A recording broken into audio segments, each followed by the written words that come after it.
सर्वांना सप्रेम जय भीम, जय संविधान. मी आहे प्रज्वल मोरे.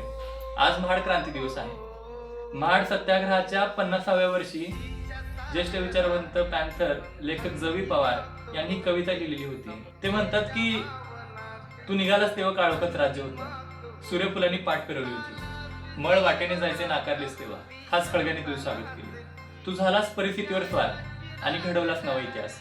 तू झालास मूक समाजाचा नायक आणि जागा केलास उभा परिष्कृत भारत. तू फुंकलेस रणशिंग आघात ज्ञानाच्या बळावर. तू तोडल्यास गुलामांच्या पायातल्या बेड्या आणि केलेस उभे चौदार तळ्याच्या काठावर. युद्धात जवानांना उभे करावे कसे.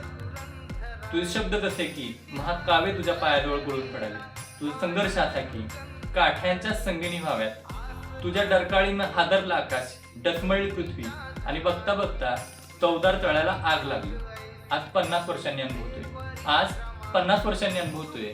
सूर्यफुले तुझा ध्यास घेत आहेत, बिगुल प्रतीक्षा करतोय आणि चौदार तळ्याचं पाणी तेही आता थंड झाले. महाडाच्या सत्याग्रहाच्या अनुषंगानं आपण स्मरण करत असताना बाबासाहेब आंबेडकरांचा संघर्ष, त्यांनी केलेला त्याग, हे सगळं आपण लक्षात घेणं गरजेचं आहे. कारण एकेकाळी पाण्यासाठी आपल्याला संघर्ष करावा लागला.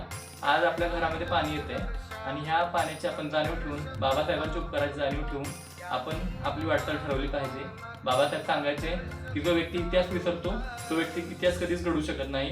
त्यामुळे ह्या इतिहासाचं स्मरण करणं, महाड सत्याग्रहाचं स्मरण करणं आणि बाबासाहेबांनी केलेल्या उपकाराची जाणीव ठेवणं हे सगळ्यांनी आज या क्षणी महत्त्वाचं आहे.